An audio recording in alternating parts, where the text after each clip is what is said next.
George découvre une preuve accablante contre Melody. Suite aux révélations du légiste, l'enquête prend un nouveau tournant. En effet, John ne s'est pas suicidé après avoir tué Clarisse. Il a été assassiné, probablement par la même personne qui a tué Clarisse. Les policiers émettent alors l'hypothèse du mari jaloux ayant découvert la liaison de son épouse. Martin se rend donc à l'hôpital afin d'interroger Igor.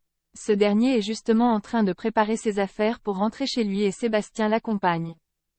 Martin leur annonce que John n'est pas le meurtrier de Clarisse, puis demande à Igor où il se trouvait au moment du double homicide.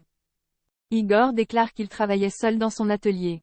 En consultant son téléphone, Sébastien détient la preuve qu'Igor n'était pas seul puisqu'il était venu le voir au moins jusqu'à 17h30. Dans le couloir, Martin appelle George pour l'informer de l'alibi d'Igor. Sûr de l'intégrité de son beau-père quant à cet alibi, Martin décide de trouver de nouvelles pistes en poussant les recherches sur le téléphone de Kovac. Pendant ce temps, Sébastien invite Igor à déjeuner chez sa fille pour éviter qu'il se retrouve seul chez lui et qu'il fasse à nouveau une bêtise. À la paillote, Lilou remarque que Bastien n'est pas bien. Elle lui demande pourquoi et apprend que son père, ainsi que sa petite amie, sont morts. Sous le choc, la jeune fille réconforte Bastien, qui se retrouve seul à devoir faire les démarches pour l'enterrement. Lilou doit retourner travailler, mais elle assure être là pour lui si besoin. Violette vient rapidement prendre le relais auprès de Bastien, qui a été touché par la sincérité de Lilou. Au commissariat, Roxane et Timothée informent George qu'ils ont découvert des messages cryptés dans le téléphone de John confirmant sa liaison passionnelle avec Clarisse. En revanche, ils ont constaté que le ton était beaucoup plus froid le jour du meurtre. Clarisse avait envoyé un message à John pour le voir au garage afin qu'ils aient une conversation importante. Étant donné que le portable de Clarisse a borné au garage en tout début d'après-midi, les policiers soupçonnent une troisième personne d'avoir organisé cette dispute pour qu'il se retrouve dans le garage et que le meurtrier puisse agir. Par ailleurs, Roxane et Timothée révèlent à George qu'ils ont également trouvé des échanges de messages entre John et Melody. George part aussitôt fouiller dans les scellés retrouvés sur la scène de crime. Il met la main sur une petite pierre précieuse. Damien lui confirme l'avoir trouvée par terre dans le garage de Kovac. George la lui emprunte. En rentrant chez lui, il tente de joindre Melody par téléphone, en vain. Celle-ci filtre ses appels. En revanche, alors qu'elle se promène dans la rue, Melody décroche lorsque c'est Bastien qui l'appelle. L'adolescent avoue avoir été touché par sa réaction lorsqu'il a appris la mort de son père.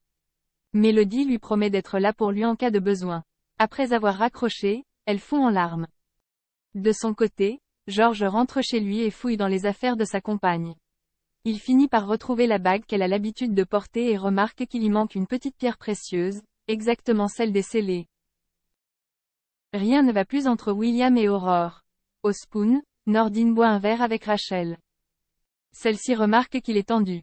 Il avoue qu'il appréhende de croiser Manon tous les jours au commissariat.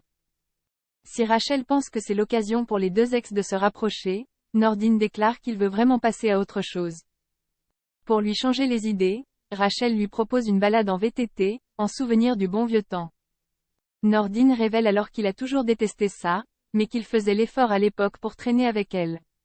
Au commissariat, Nordine croise Roxane en salle de repos et lui demande si elle connaît des balades sympas à faire en VTT dans la région pour une amie. Manon les rejoint et surprend leur conversation, se doutant que l'amie dont il parle n'est autre que Rachel. Alors que Nordine lui propose son aide pour attraper un paquet de gâteaux difficiles à atteindre, Manon le rembarre sèchement. À la fin de la journée, Manon rentre à son nouvel appartement et tombe sur Rachel. Les deux femmes découvrent qu'elles vont vivre dans le même immeuble puisque Rachel vient d'emménager dans un studio au 4e étage et que Manon s'est installée avec sa mère au rez-de-chaussée. Manon évoque ensuite les balades en VTT que Nordine a cherchées pour elle, promettant de lui dire les bons plans qu'elle connaît. Rachel lui suggère de venir lui en parler elle-même puisqu'elles sont désormais voisines. Pendant ce temps, Aurore passe chercher un moule à tarte à la villa. Elle tombe sur William et l'invite à venir dîner avec elle. Ce dernier campe sur sa position et refuse catégoriquement de cautionner la décision d'Aurore, reprochant toujours à son épouse de l'avoir prise sans lui. Aurore estime qu'il exagère. William déclare qu'elle ferait mieux de récupérer toutes les affaires dont elle a besoin dès maintenant car il préfère ne pas la voir pendant plusieurs semaines. Sylvain suspecte Bruno et Christelle d'avoir une liaison. Chez les Moreno, Sylvain s'apprête à partir bosser, tandis que Christelle se plaint d'avoir mal dormi. Bruno, quant à lui, a décidé de se mettre au jogging pour sa journée off. Au spoon, Sylvain s'occupe des réparations nécessaires. Nathan le remercie, puis lui demande de nettoyer les joints de la cuisine. Sylvain s'aperçoit qu'il lui manque le matériel requis.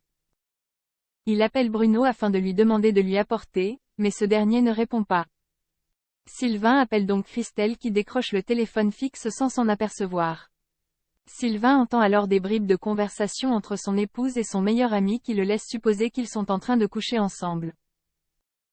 Sylvain se précipite chez lui et se rend compte de son erreur. Bruno est simplement aux petits soins auprès de Christelle qui souffre d'une fièvre intense. En comprenant ce qu'il s'est imaginé, ces derniers se moquent gentiment de lui. Pour la soirée, Bruno décide de laisser le couple en tête-à-tête. Christelle avoue alors à Sylvain qu'elle est flattée qu'il se montre encore jaloux, puis elle lui assure qu'elle n'aime que lui.